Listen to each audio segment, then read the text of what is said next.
much latitude do you have as an ambassador, from Washington when you disagree with the policies, and also because you know better being there?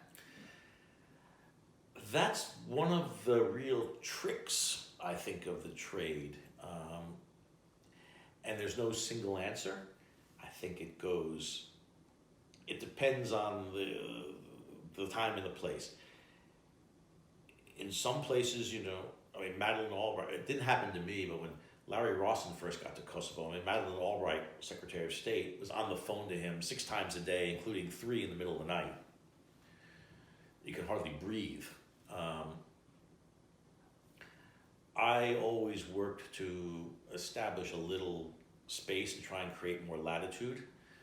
One of the things I learned from Ambassador Bolin, who is as close as anyone comes in America to being part of our natural aristocracy. She came from a foreign service family with a great heritage, and she knew her role and she knew her rights as well as her responsibilities, and she acted accordingly.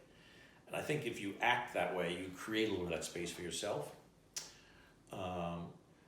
But you have to know how to be clever, how to tell Washington what it needs to know and not tell them what they don't need to know. Again, it depends on how much in focus it is. The less the country's in focus, the more latitude you naturally have. And there was a big distinction between my first and second time in Kosovo. But quite honestly, tell you this for the record, the perception in Washington was, in some circles of Washington, was I was too independent when I was in Kosovo the second time. Wasn't towing the line, whatever the line happened to be. That was never particularly clear to me because people weren't paying attention.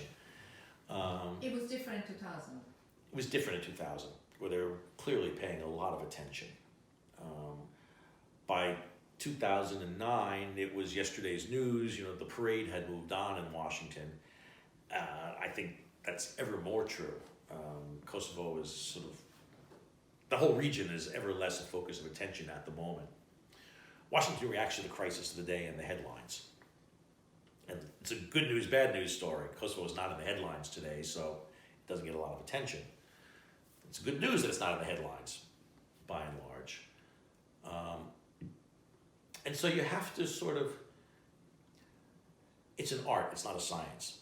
It's your reputation, it's the trust people have in you, it's whether you're getting it right. If you're acting independently and making mistakes and getting it wrong, they'll get you pretty quickly on that. If you're acting independently and doing the right things and it turns out well, even though Washington may not have thought that was the right way to do it in the beginning, well, success builds on success. And so, as I say, it's an art. It's the practice of diplomacy with your own capital as much as diplomacy with other capitals. So that's... Yeah. So was Angola a success for you? Your career? Yeah, in career terms, yes. I was offered another embassy after that to go to Zimbabwe. Which is important. Which was very much the center of attention of Washington at that point, because things with Mugabe had heated up, and the white farmers being pushed out of their land, off their farms was a big issue. And yet generally considered one of the more important posts. Angola has never been regarded as particularly favorably by Washington. I think the entire Portuguese-speaking world suffers from this a little bit, just because there aren't many Portuguese speakers and experts, and so it kind of gets overlooked a bit. I think that's true of Mozambique today, for example, even though these massive discoveries of offshore gas mean it's going to be strategically very important very soon. But Zimbabwe was regarded as a big, important country, and so it was a sign of favor, put it that way, that I was asked to go there. And the role of the American ambassador there, unlike Angola, where I was sort of part of the process and we were trying to develop better relations with the government and we worked really hard at it. And, I was one of the people who signed the final, I call it the peace treaty, but the final settlement of the war in Angola, as a witness to it in the formal ceremony. So we had a very sort of, not warm, because the Angolans were historically suspicious of us for obvious reasons, having supported UNITA for all those years, but an improving relationship. And of course, the country depended on the skill and abilities of the American oil companies that were producing this wealth that the country benefited from. In Zimbabwe, it had a completely different role. My role there was to be public enemy number one. Mugabe was repressing the opposition, repressing his people, taking the farms away, in the name of righting a historic racial injustice, fair enough. But the economy was collapsing because the farms weren't being kept up, the irrigation system they depended on to produce in a dry country. So the people who were suffering were the majority black population of Zimbabwe. So our role there was to really support the opposition criticism of Mugabe. And I only ever had one meeting with him in 3 years when I presented my credentials. I mean, we all got summoned to the airport anytime we had to go shake his hand. But I had nothing to say to him and he had nothing to say to me, so I never saw another meeting with him. Nonetheless, I had kept a relatively low profile. I wasn't publicly trying to be aggressive or assertive for about a year. And then about a year into it, they came after me publicly in this ridiculous scenario where I'd gone for it was in October because I remember it was the holiday weekend for Columbus Day. And there's a botanic garden in the middle of Harare. And a friend of mine had told me about this bird to go see there. It has a pale blue breast. As many times as I've told this story, I always forget the name of the bird. It might be this is going to sound terrible, it might have been the blue-breasted tit, but I forget. Yeah, I know. Anyway, I saw the bird, and I'm wandering around this park, and I stumble in the middle of an unmarked anti-aircraft installation. These antique pom-pom guns had been put there to defend the presidential palace, which was nearby, against whom, I don't know, South African incursion, I don't know. So they detained me for about an hour until we sorted all this out, right? You know, what was I doing there? What was I taking pictures of? Like, these are deep state secrets, right? The sergeant who first stopped me had to pass me to the lieutenant, to the captain, to the... Eventually I go see the colonel of the presidential guard. They escort me to the palace to see the presidential guard colonel, and he's very apologetic. He said, "Oh, sorry, please don't take this amiss. It was all a misunderstanding. Can we hang somebody for your trouble?" I was like, "No, not necessary. No harm, no foul." 2 days later, I'm actually back in Angola for the inauguration of the new embassy, and the headline comes out, "Dell arrested spying on the government of Zimbabwe." And from then on, the story evolved, and either I was prowling the bush looking for gay sex, or I was prowling the bush looking for the young prostitutes who worked there, or I was spying. It went on and on and on for like a week. Just nonsense, on and on. I said, all right, that's how we're going to play the game. I gave a speech out in the eastern part of the country in Mutarari at the American University. It was a very dry academic speech in which I basically just cited the research of this American academic who said the storyline of the speech was the government's excuses over the collapse of the agricultural economy are nonsense. Here's this data that shows in the old days, when there were droughts, production in Mozambique actually went up because the irrigation systems were maintained and functioned. And so the collapse of the economy has nothing to do with sanctions or the drought or any of the other excuses. It's failed government policy. Well, this caused, I think that's kind of fairly dry topic, but huge ruckus and big headlines. My favorite of which is, and it hasn't come back yet from Mozambique, but it's on the way, I framed it in the front page of the Daily Herald, the government paper. The president says Dell can go to hell. So I kept that proudly in my office throughout the rest of my tenure in Zimbabwe, and I think even in Kosovo when I went back eventually. It's still one of my proudest. It's like being on Nixon's enemies list, being on Mugabe's enemies list. Well, from that point on, it was sort of open warfare. And I quickly realized, though, that they were more afraid of me than I ever would have been of them. A lot of countries suffer from this syndrome that they're the center of the universe and the central concern of American foreign policy.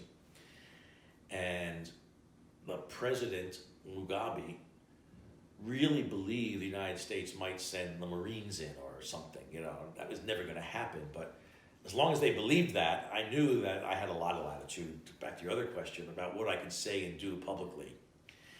And, you know, it wasn't doing it just for the sake of doing it. It wasn't just fun and games. I mean, my objective in a very bleak time for Mozambicans who who were feeling hopeless. The economy is collapsing. I mean, inflation hit 1,000,000% per year. I mean, you know, I was giving friends $100,000 Zimbabwean banknotes to light cigars. They're worth like half a penny. And soon the numbers were $1 trillion notes. I mean, you can't even count the number of zeros in a trillion. Was to offer people some hope that somebody was standing up and saying no. You know, somebody could push back on Mugabe, but nobody else could. The opposition leader was beaten, thrown in jail, and left there to die for several days. And the night he was taken, I went around to the jails with the British ambassador looking for him, just so they knew that we were on this. That was the situation. And so again, it wasn't just twisting his tail to twist it. It was to show people that they're not all powerful, that there is, you know, this little spark of hope out there. I would say the lesson I learned, though, was the limits of what the ambassador could do on his own. I didn't really have a lot of support in Washington. Condi Rice was the Secretary of State. You recall, this was the era of the axis of evil, and then what was the other term they had? But they defined the trilogy of non-democratic countries, where Iran, Venezuela, and Zimbabwe. This was one of her speeches. There was a phrase for it. It wasn't axis of evil, but I wish I could remember it right now. You forget even the important things. And I wrote back a message saying, okay, well, the low-hanging fruit on this list, easiest one to deal with, it was North Korea, Iran, Venezuela, and Zimbabwe. I said, well, on that list, the country that is most susceptible to, you know, change and most fragile, where we could make a difference, is Zimbabwe. I got no support. Basically, a policy speech every 5 months, or 4 months, saying Mugabe bad, was all Washington wanted to invest in Zimbabwe. And so I realized, you know, without more help than that, there's only so much you can do. And, you know, I left there, the situation didn't change, it hasn't changed. Despite the changes, it hasn't changed. You know, it has a long way to go still. And the next post was... And then another reversal of roles to go to Afghanistan, where we were the best friends of the government and the country of all time. And, you know, for some, but for the government. Well, you know, initially for the government, although Hamid Karzai was a complex man and increasingly hard to deal with over the 2 years that I was there. He came to see the United States not as the solution, but as part of the problem. And I can understand where he's coming from, that point of view. Again, it goes back to my Angola experience, the unintended consequences of long-term intervention, you know, sometimes go in directions you don't anticipate and expect. We could spend hours just talking about Afghanistan. Big, complex problem, big, complex country. Would you do something? What is the thing you say, well, I've done this in Afghanistan?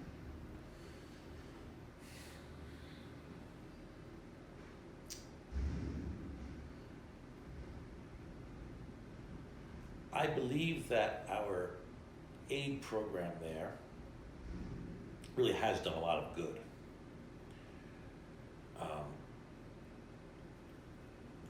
We cited these statistics all the time, but in September of 2001, Afghanistan had something like 70 phone lines to the outside world. When I was there, already at that point, 10 or 20 million Afghans had cell phones. And so their connection to the world, but that's kind of, okay, you can argue about that means.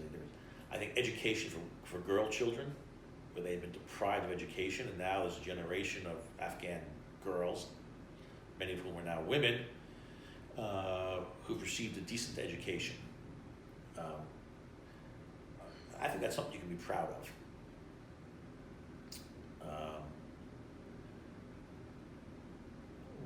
Where our efforts have come up short in Afghanistan, I think, my takeaway lesson, it comes down to the limits of one's own culture in dealing with a foreign culture. Yeah, but can you give me an example that is about you, what you did? Or All right, well, for instance, this cultural gap or that in Afghanistan maybe you suffer from more than, I don't know, in Portugal or Kosovo. Okay, yes, well, in early 2009, after Obama's inauguration, George Bush had a very close relationship with Hamid Karzai, and that was one of the strengths of our policy, was the way they could deal with each other. I should probably put this on the record, I will come back to the time Obama came as a candidate. I'll tell you right now.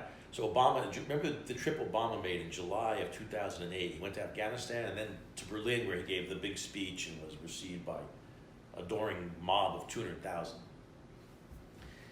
Senator Obama comes to Kabul, and we have a meeting with Karzai, which is not warm. You could see they didn't know each other. They were trying to see who the other guy was.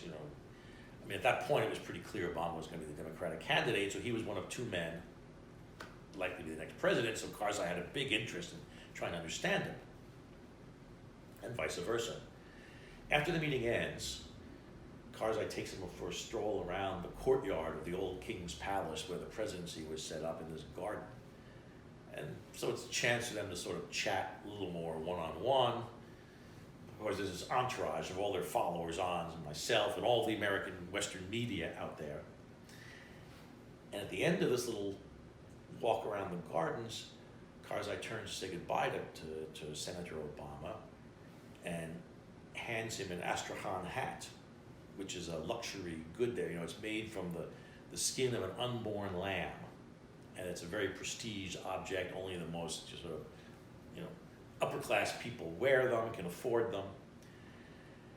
And Obama, clearly looking nervous, says, "Oh, thank you very much." And he tries to hand it to his aide. And Karzai was like, no, you gotta try it on. And you can see Barack Hussein Obama thinking, there's no way in God's green earth I'm putting on a Muslim hat in front of all the American media, right? By the end of my campaign. And that was the moment their relationship never recovered from. Karzai was deeply offended that Obama didn't welcome this and try the hat on. And Obama's thinking to himself, why have you just tried to blindside me in front of everybody in the world and, undercut my campaign?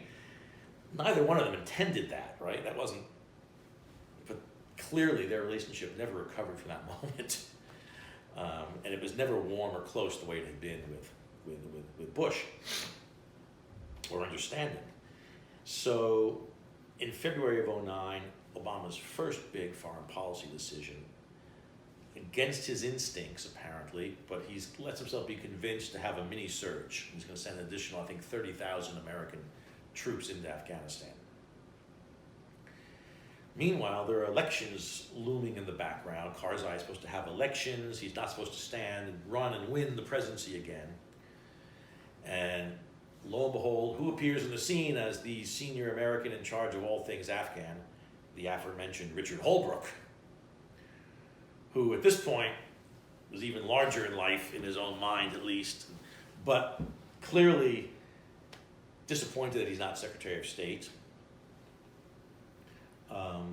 Clearly looking for a role, clearly looking for a Dayton moment where he's going to sort of once again be the only person who can negotiate an end to this long-running conflict.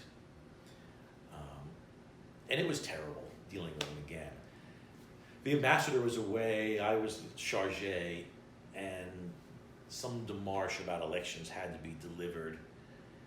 I'm at a dinner with Kai Ida, the UN Special Representative, and Holbrook's phoning me during dinner. I don't answer the phone, and he's screaming at me, "Don't you ever not answer the phone when I call you. I don't care where you are, what you're doing." So we basically, we're getting ourselves into a very conflictual relationship very quickly with Karzai, who Holbrook didn't know how to handle. Dick only had one trick. He would grab you by the throat, throw you on the ground, and stomp on you until you surrendered. And that worked with a Balkans thug like Milosevic. It didn't work with Karzai. Karzai once said to me something I think very profound that explained it all. He says, "Ambassador Dell, politics in my country is like writing on water." And Holbrook could never get his hands around Karzai's throat to throw him on the ground, right? He always just got away, like writing on water. So this is early days. It's clearly going badly already. Karzai is not responding as we expect him to on election stuff. So I asked to go and see him. And I say, "Let me explain to you, Mr. President, I don't know if anybody's told you this, but you are Barack Obama's biggest problem right now." "Well, what do you mean, my friend Barack?" No. He thinks he's just risked his presidency and gone way out on a limb for you by agreeing to this increase in the number of American soldiers here. And he's not sure it's the right thing. He thinks he's bet his presidency on it. And yet you're not coming through and following up on your promises about the elections. And it was kind of like he sat back in his chair and thought about it quietly for a moment and said, "Thank you for explaining that to me. I didn't understand." Now, to be honest, it did not lead to any better behavior. He had his own interests to follow, but I think it at least helped him, be less outrageous, and it calmed the waters for a while. Well, ultimately, the election was difficult and problematic, and nothing, I think, was going to change that. In the long run, our shortcomings in Afghanistan, I believe, come down to we cannot deal with Afghanistan on its own terms, within its own terms, because the way Afghanistan was run historically, I won't go so far as to say successfully, because it's one of the world's most backward countries, historically and all that. But the Pashtun king basically had a relationship with every leader in the country, down to the lowest sub-chief of every tribe amongst the Pashtuns and everybody else. And it was a very simple system of reward and punishment. If you did what was expected, you were rewarded. If you didn't, you were punished. First we kill your goats and sheep, then we kill your women, and then we kill you. Brutal, but effective. What Hamid Karzai needed to make that system work was the resources to make it work. He needed walking around money. And we can't give that to him. We can give him project money, but then we expect an accounting trail. We want to see that every penny is accounted for, and the school was built for the girl children, and not that some of the money wound up in some guy's pocket because they needed to keep him on side for the week. And it's just, we couldn't deal with Afghanistan on its terms. It can't deal with us on our terms. And we're just too different from each other. And that's always going to make it really hard to succeed there. To this day, we've struggled. I think we were doing it better under the Bush years. I thought we were really getting some traction, even though we didn't have half the military force, and we had sort of been forgotten in the struggle over Iraq. But it was also typical Dick that when you come on, everything your predecessor did was stupid and wrong, and you're going to do the exact opposite. And so the Bush people had tried all these things. They didn't work. They tried something else. Holbrook went back to the first set of mistakes and tried to reinvent all those mistakes all over again. And I don't think it produced any better result. But that ended mercifully after slightly under 2 years, and I got to go to Kosovo. Did you ask to go to Kosovo, or were you sent there? On 9/11, 2009, I'd been in country all of 2 months. Deputy Secretary of State John Negroponte came on a trip, and I escorted him around, and we were riding around, I think in Jalalabad in an armored vehicle. And I had met him in Angola when he was at the UN as our ambassador. You were 2 years, not 2 months. No, I've been 2 years into 2 it. years, 2 years, yeah. And we're riding around, and he's asking me a little bit, what I'd done since Angola and Zimbabwe, what I'd done before. And I said I'd been, in Kosovo right after the war. And he said, oh, would you ever consider going back? I said, in a heartbeat. He basically said, done. So I knew from that moment on that I was being nominated to be ambassador a year and a half, 2 years hence. And that's what worked out, yeah. So I didn't quite volunteer, but I certainly went very willingly. I viewed it as kind of an unfinished project. It was something I'd been involved in the beginning and wanted to go back and after now independent. I will say that one of the things I'm proudest of having actually achieved in Afghanistan, a place where we achieved a limited number of things, was to persuade Karzai to recognize Kosovo. And basically the argument was, Islamic country helped by NATO, Islamic country helped by NATO and the United States, you owe us this much. And so Afghanistan was the second country to recognize. I think Honduras was first and then Afghanistan. I mean, a matter of hours of difference of timing, but before the United States even, that was, I think, deliberate. We didn't want to be the first for optical reasons. Now, did you feel that you knew Kosovo better than Afghanistan or Angola? I mean, the culture, when you went back, you felt like, okay, I'm not gonna have the same problem that I had with Karzai. Very much so. I mean, I certainly felt that I knew the players, and it's a much smaller country, so it's easier to sort of learn a lot about it quickly because there's just less of it. Not to say that the politics aren't as complex and the history is as deep, but it was just less material, but also because it was essentially the same people, at least on the Albanian side, as I dealt with previously. The only Albanian leader who was no longer there and in place, of course, was Ibrahim Rugova, who had passed away. And President Cedillo was a name I hadn't been familiar with before, but otherwise, Hashim Thaçi, Ramush Haradinaj, all these people were individuals I had dealt with previously and knew pretty well, and had always had good working relationships with. And the issues, while they had evolved, were largely the same. I guess there were a few changes in the international institutional structure. I mean, the ICO existed, which hadn't been the previous time around, and the role of the UN was much reduced. It was kind of a pale figment of what it had once been there in terms of the influence they had and the decision-making capability, and because of the way the situation had evolved. And whereas before, the SRSG was really calling the shots, that wasn't the case when I went back the second time.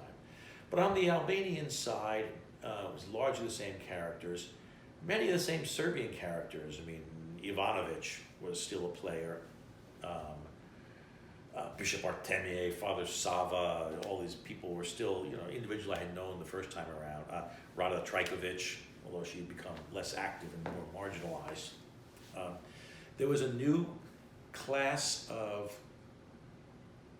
a new group of Serbian leaders who seemed more willing to work with the situation that had been handed them in the interest of trying to find, have a better life for their communities, a little more freedom to breathe. People like Slobodan Petrovic, but it was pretty easy to step back into the place. Even some of the same restaurants, Tiffany, were there. It was nice to go back and see places. It's always nice to go back to a place you've been. Not so often you get a chance to go back and carry on working there. So you knew all these leaders personally and well, but do you feel like you knew the culture, or you knew the place, the people? I felt yes, maybe deceiving myself, but I felt that I knew it, and I knew the place and the people. I understood, the thing the Albanians always, the code. I knew the history of the rivalries. I knew about the history of the blood feuds, the history of the religion. I felt, again, any diplomat who thinks he goes to or she goes to a foreign country and really understands it the way the people do is deceiving themselves. The trick is always to understand enough. You may not see very deep below the surface. You have to be able to read what's going on below the surface from the signals that make it to the top to be able to say, okay, if this is happening, it must be an indication of this, without ever being party to all those secret deals that go down in the back rooms and, you know, who knows who did what to whom, whose relationship is what. You're never going to understand all that. It's funny, that was one of our problems in Afghanistan, when these famous British frontier agents would go and live 20 years in a district, and I saw this. We had some people do research in the British archives, and one of these agents is leaving in the 1920s from his district of one of the eastern provinces, and it's 60 pages of the names of the individuals he's paying off to keep the peace. This is one district of one province. There are about 30 districts in a province and about 30 provinces, right? Unless you're willing to invest an awful lot more than the US government does in understanding, you're never going to understand at that level. And the way the Albanian Kosovars understand their country in a way we never will. So the trick is learning to read from the surface well enough that you understand what's going on, even though you don't have perfect clarity and vision. What kind of relationship you have with people? Because in Kosovo, you're both, as an American ambassador, you're very much loved, but also a little feared because you have an enormous power. I mean, the American ambassador is the most influential foreigner or, you know, a public figure in Kosovo. So how that kind of influenced your relationship with people? You know, I understood the authority that came with the position. And I'll come back to that piece in a moment. In my dealings with individual Kosovars, I always, whether I succeeded or not is not for me to judge, I was always consciously open and humble, or I don't like the use of that word, people use it far too much, it's modest. I always tried to deal with them as just people. And, you know, I was recognized, and a lot of people would come up to me in the street and say something. I always tried to give them time. If they wanted to have a picture taken, always agree. I remember one family, I was walking out, I was with a friend, a Portuguese friend who was just visiting the country, driven in on his motorcycle. And we were walking down that street in Jalan where all the old not Jalan, Jakova, where all the old storefronts we rebuilt after the war, the wooden storefronts. And we walk around these streets. And this couple comes up. Oh, you know, my people could translate for me. Will you cut our daughter's hair? Would you cut the first lock of her hair? You know, this is a big part of the so yes, I agreed, you know. I mean, I tried to deal with people as people, always be friendly and open, always have time to talk to them and try and listen to their stories and learn something from them. Because I knew that I was also, you know, the big mocker there who was looked to sort of make things happen. And this was one of the real tensions of that job in Kosovo. And I know I struggled with it the whole time. I'm certain my predecessors did, and my successors too, I fear. The American ambassador plays a little bit of the role of a parent in Kosovo, right? Our job is to help Kosovo grow from newborn, like the big sign said, to, you know, independent adult making its own way in the world. And like anyone who's raised a child, you know that your job is to make the child let go of your hand and walk for them, take those first steps on their own. You know, and it's always a question of when and how fast do you push them and how far do you go. But that ultimately they're not going to be successful in life if they're too dependent on you. So therefore you need to encourage them to take more steps on their own. And I used to jokingly say, well, I'm not joking, in Kosovo the problem was every time you did, they ran for the damn window immediately, like they were going to jump out of it. The minute you let go of their hands, problems started. And then they come running back to you, you know, save us, find a solution. Help us, you know, only you can pull this together and make us play together nicely. And as I say, that was a constant struggle. How much to sort of respond to that and how much to sort of say, nope, this time you got to do it on your own. And you may recall the incident, it was early on when I got back in 2009. I'm thinking November 2009, December, where Faci suddenly announces one day he's breaking up the coalition government. And it was in the evening, and the phone starts ringing, and Skender Husseini is calling me. You got to talk to Faci, and I was like, no guys, this is coalition politics. You don't need me to work this out between yourselves. And I actually refused to help. And then they did work it out. I mean, they all thought better of it in the morning, and they didn't break up the government for a few more months, and things went on. When they were demarcating the boundary with Macedonia, you know, Fletcher Burton, an American diplomat, had done the Lord's work. These very detailed discussions. I mean, in some cases, literally about centimeters of territory between Macedonia and Kosovo, old maps and villages, working it all out. Macedonians finally agree, the government agrees, and I'm driving out somewhere near Pjesa, and the phone rings. I forget now who called me, but well, we're all waiting in Parliament to approve this, and the president's not here. What do you mean the president's not there? Cedillo's not here. I call him and say, you know, Mr. President, what's going on? Oh, nobody told me. Mr. President, you've got to go to school today. You've got to go to the classroom, and you've got to do what you got to do. That sort of thing.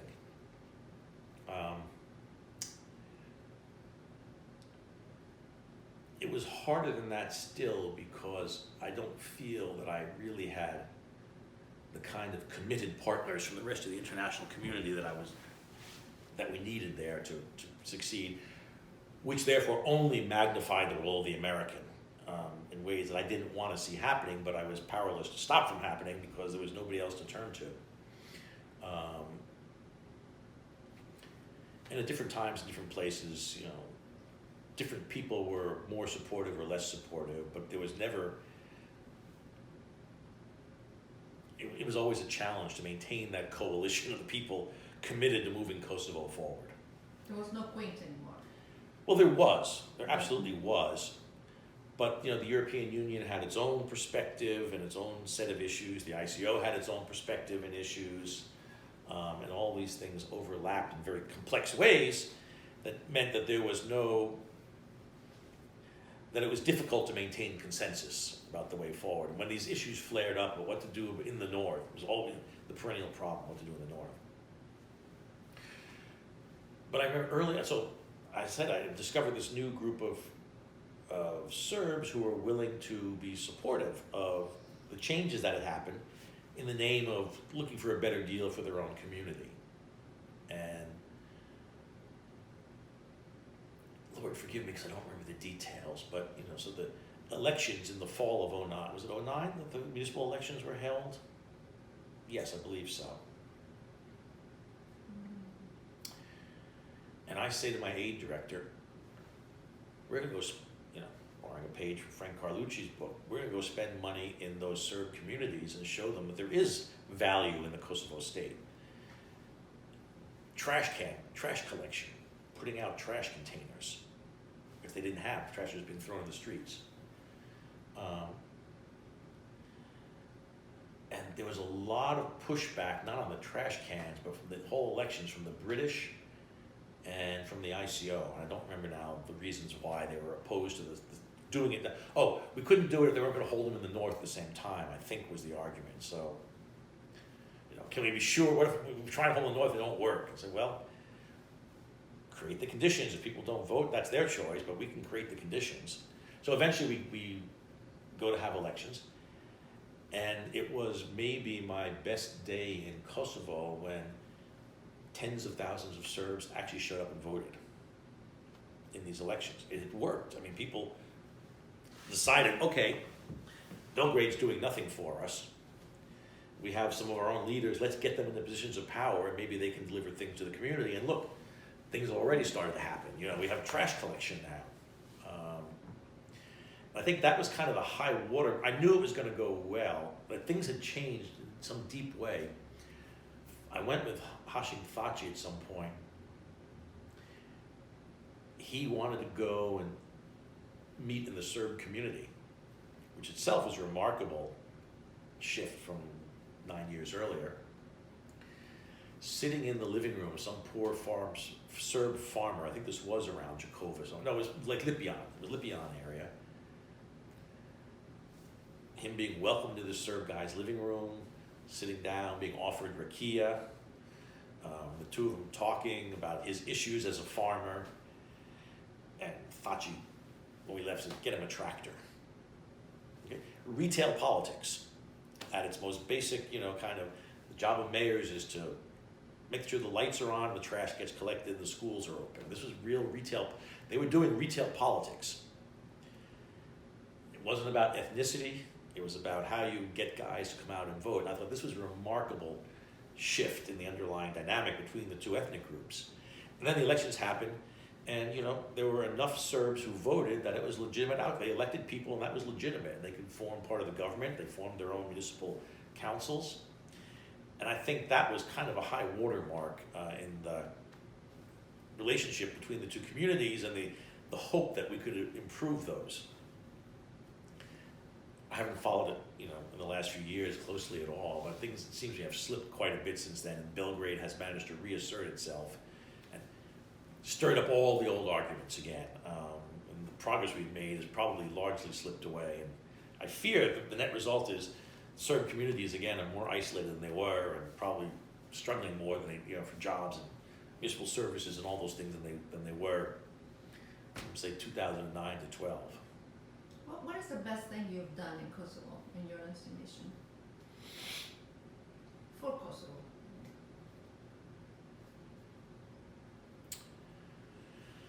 You know, I haven't thought about all this in a long time, so there was so many things that went on.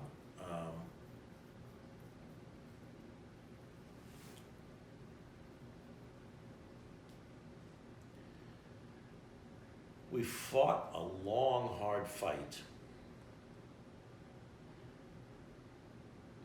to keep control of the borders, especially in the north. When ULEX, to a lesser extent, NATO, KFOR, most of the international community, you know, were prepared to let the Serbs get away with pushing the Albanians out, the Kosovars out altogether, and having no presence at the border posts. Remember, there was this period of boycotts with the trucks. I guess Serbia had said no trucks from Kosovo were allowed into Serbia, so they said no trucks from Serbia could come into Kosovo. And so the Kosovar government retaliated this way. And I remember calling Thaçi and saying, you know, Hashim, you have no control over your borders. Did you know 500 trucks from Serbia came in today? Maybe it was 50, I forget the number. What? And then he went a little ballistic and took some fairly rash actions that I wouldn't have counseled, but I was letting him take his own responsibility. It led to the loss of life, but ultimately it forced ULEX to reestablish a presence, start flying the Kosovar customs and immigration people up to the border posts, keeping them there, protecting them. So I think, you know, at that point, the country was very much at risk of losing control entirely of the north. That may still happen. You know, now, years later, you know, the issues haven't gone away. So I think that was very important. I know what you want to ask me about, and I didn't ask. you didn't, but I know it's on the, you know, everybody wants to talk about how Atifete became president. Before I address that, I need to sort of make clear something that has never been understood by the nattering classes of Kosovo. The nattering? Yeah. that's a step down from chattering. All the people who time and again say, oh, you internationals, the only thing you care about is stability here. And you'll put up with Thatcher, you'll put up with this or anything in the name of stability. And I always said that so misunderstands what our objectives are. It goes back to, the parent who wants a child who's successful in life. Our goal here is viability. If you're going to succeed, if you're going to be an independent country, you have to be viable.